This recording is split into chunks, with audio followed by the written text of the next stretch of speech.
It wasn't supposed to unfold like this. A careless, wild bet that spiraled into a fire we couldn't douse. Two best friends caught in a reckless game, chasing a spark with a man whose charm was dangerous, his age only fanning the flames. It started as a laugh, a fleeting joke, but once we leapt past that line, there was no clawing our way back. Marcus lived across the hall, the neighbor who always had a quick grin or a clever quip to toss our way. At 48, he carried himself with a rugged ease, tall, broad-shouldered, his dark hair streaked with silver that only sharpened his edge.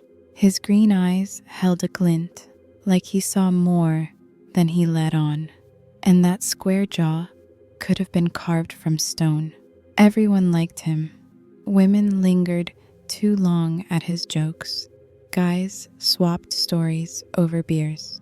But his wife, Tara, was another story. She was all sharp edges, loud voice cutting through walls, always prying into our lives with a fake smile. I didn't hate her, but she grated, made it easy to notice Marcus more. He'd stop by sometimes, fixing a loose shelf, dropping off misdelivered mail, and each time his warm, "Hey, good to see you," hit me harder than it should. My chest would tighten, a risky flutter I shoved down. He was married, too old, off limits.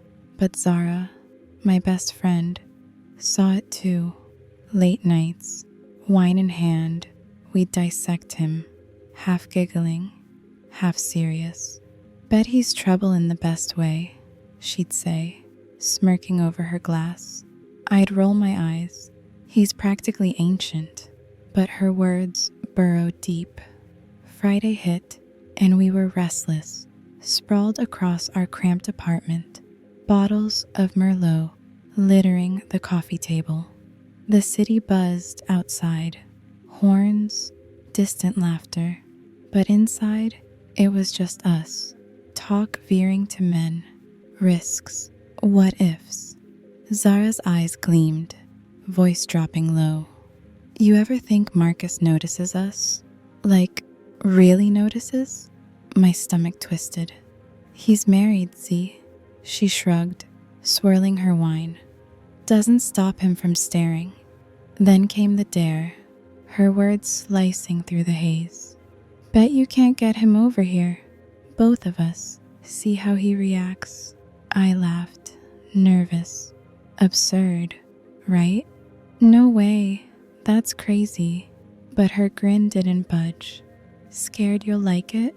she taunted, leaning closer, her challenge a hook I couldn't shake. We schemed, a busted lamp, flimsy but believable. I texted him, palms slick, heart thudding. "Hey, our lamp's acting up. Any chance you could check it?" The wait was torture. Every phone buzz made me jump. What if he laughed it off? What if he saw through us? Then, a knock. Marcus stood there, toolbox in hand, wearing a faded gray Henley that hugged his frame, jeans worn just right. "Lamp trouble, huh?" he said, that grin sparking something low in me. Zara lounged on the couch, legs crossed, her smile too sharp. "You're a lifesaver," I managed, letting him in. The air shifted the second he crossed the threshold, like static before a storm. He fiddled with the lamp, sleeves rolled up, forearms flexing as he worked. His shoulder brushed mine as he moved. An accident, and my breath hitched. Zara's eyes locked on me, daring, pushing. "You're good with your hands," she teased him, voice honeyed. Marcus chuckled, low, not missing a beat. "Comes with practice." The lamp flickered on, but we weren't done. "Stay for a drink," I blurted, bolder than I felt. He paused, eyes flicking between us, then nodded. Sure, why not? One drink became 3, the room warming, our laughs tangling. Zara leaned into him, her knee grazing his, giggling at his stories of old road trips. I watched, pulse racing, as he leaned back, not pulling away, his gaze heavier now. First on her, then me. She whispered something to him, her breath close to his ear, and his jaw tightened, just for a second. You two, he murmured, voice rough. Play a dangerous game. Zara's hand brushed his arm, lingering. Maybe we like danger, she said, then looked at me. Your move. It unraveled fast. Zara tilted forward, her lips grazing his cheek, then finding his mouth, slow and deliberate, a bold spark that lit the room. She pulled back, eyes blazing with mischief, and nodded at me. Your move. My heart slammed against my ribs. Wrong, wild, undeniable. I leaned in, Marcus's lips meeting mine, warm and steady, a quiet pull that melted every doubt into heat. His hand settled on my waist, firm yet careful, fingers pressing just enough to anchor me. Zara's touch grazed my shoulder, her fingertips trailing light, urging me closer, her soft laugh a whisper in the haze. The air thrummed, their warmth, the faint creak of the couch, his breath catching as he shifted toward us both. Zara's hand slid along my back, slow and teasing, her nails brushing the edge of my spine, sending shivers that danced across my skin.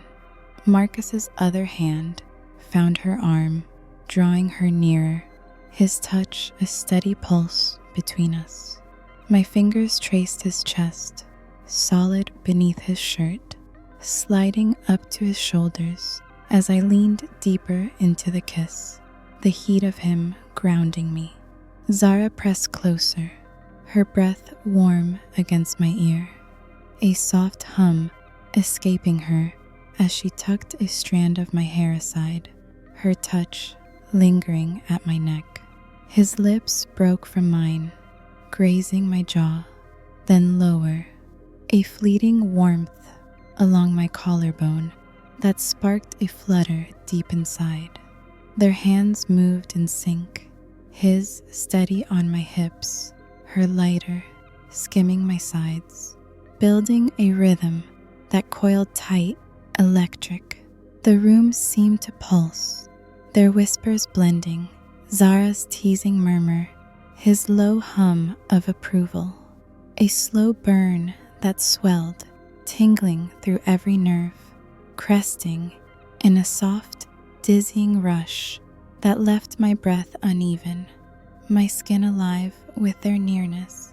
We swayed together, tangled in the moment, the couch sinking under our weight, their warmth a cocoon I didn't want to leave. We stilled, sprawled close, the room heavy with what we'd done. Zara's fingers brushed mine, a lazy graze. Marcus's hand rested near my knee, his thumb tracing a slow circle, neither rushing to break the spell. He stretched, eyes catching mine with a flicker of something new. You okay? He asked, voice soft, rough at the edges. I nodded, head spinning. Better than okay. Morning light hit harsh, the three of us at the kitchen table, coffee cups steaming. Zara smirked, unapologetic, her foot nudging mine under the table. Marcus's gaze lingered, not heavy, just there, his fingers tapping the mug. No one said much, but the silence wasn't empty. It was full, shifted, like we'd unlocked something permanent. It wasn't a fling, it was a beginning, and none of us flinched from it. Some bets change everything? Ever let a wild spark pull you somewhere you didn't expect? Drop it in the comments. I'm reading every one.